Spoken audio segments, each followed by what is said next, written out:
Nako, sari-sari. May nakita ko isang vlogger.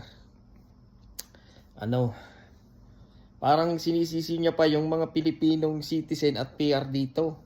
Kasi pinapauwi nga yung mga TFW, parang pagka hindi na sila mare-renew, parang sinisisi niya pa yung mga Pilipino dito.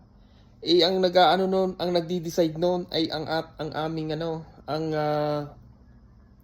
ang immigration na nagdi-decide noon, hindi yung mga kapwa mo Pilipino nga ano mo, yung PR tsaka citizen. Kulang sa pansin yung vlogger na yun eh. Magkaroon lang ng ng views at saka sari-sari.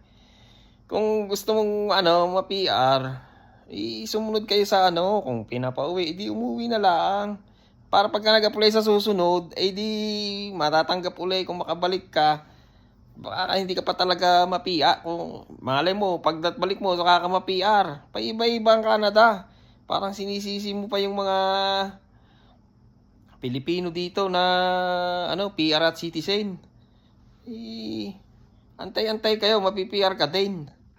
Mga tao dito, lahat busy.